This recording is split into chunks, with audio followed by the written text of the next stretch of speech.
Hello everyone, welcome to this edition of Weekly Africa News with Joseph Sakala, starting with Zambia.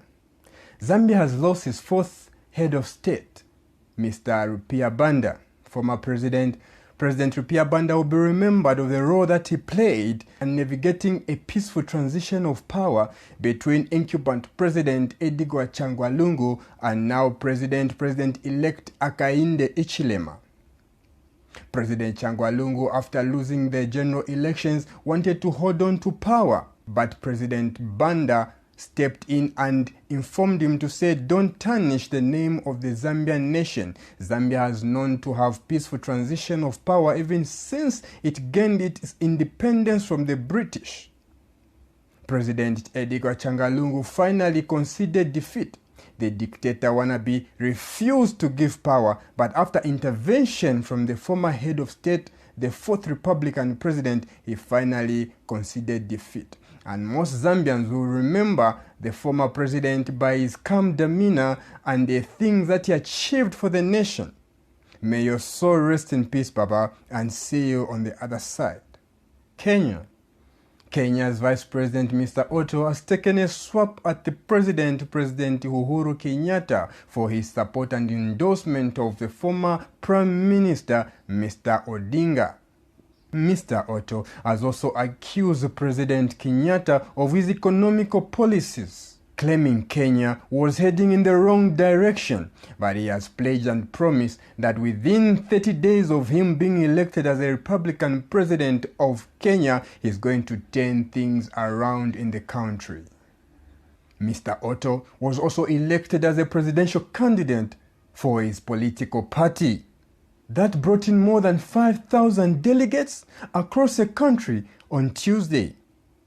He has assured the country that Kenya is heading for nice and positive things if he is elected as the president of the nation. Let's go for a quick break. We'll be right back.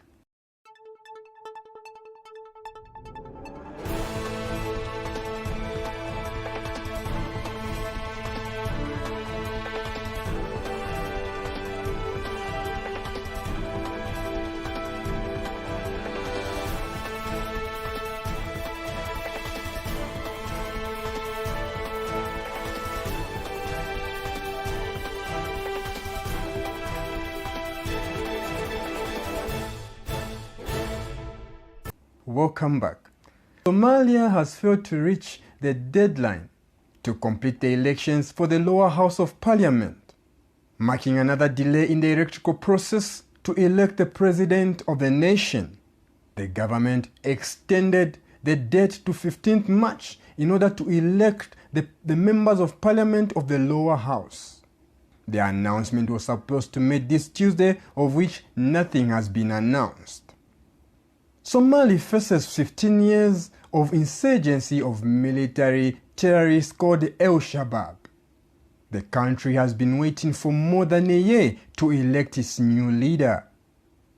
The sitting president, his term expired on the 8th of February 2021. This has made the country to be locked in confusion over parliament and the other things that government should run, because they have reached no agreement with the general leaders on the organizations of the general elections. Current sitting-in president, even his term has been expired, he still carries on executing presidential powers in the office. Officials in Mozambique have claimed that Cyclone Bombay has hit large parts of the northern and southern parts of the country, with the death toll rising to 15 people. The dead include 5 members of the same family in the area of Mapula province. Cyclone Bombay is one of the most recent cyclones which have hit the southern parts of Africa this year. In total, over 1,000 people have been forced out of their homes, according to official figures, and about 12,000 houses were destroyed. It's risky, but we have no other way. We have to take the risk to be able to reach the city. We were left without a house, without possessions, and that's why we're trying to get out of here. We have nowhere to stay, the schools are already occupied. Zimbabwe and Kenya. President Uhuru Kenyatta has called on the international community to lift the sanctions which it imposed on Zimbabwe. Mr. Kenyatta was speaking outside of the State House in the presence of his counterpart, the Zimbabwean President, President Emmerson Mnangagwa. Here in Nairobi, to continue with our support of Zimbabwe against the illegal sanctions that have been imposed on that country and continue to cause undue problems, issues, and trouble for the people of Zimbabwe. And this we consider to be unfair, for these hardships are artificially created, and we continue to call on the international community to remove these illegal sanctions. I thank Kenya for this support and solidarity for Zimbabwe in the call for the unconditional removal of unilateral sanctions that were imposed on Zimbabwe. The sanctions were imposed in 2003 by the US, the UK, and other European countries in response to human rights abuse and alleged election rigging under the rule of the late President Mr. Robert Mugabe. The two countries signed bilateral agreement, which include a memorandum of understanding and political consultation, tourism and wildlife protection. Zimbabwe and Kenya, they have come together and agreed that the two nations do not need visas to visit each other. From now on, this memorandum of understanding includes Zimbabweans or Kenyans to travel between the Southern African country and the East African country without visas. Visa-free movement says it will keep the trade between the two countries easier and strengthen ties as African brothers. Let's go for another quick break. We'll be right back.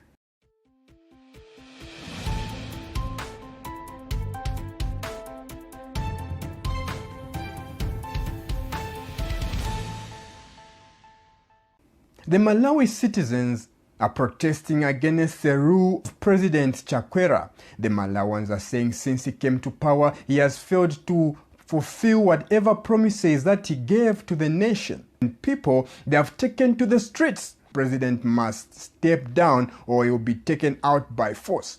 People, they have pledged that they will not stop to protest until the president steps down.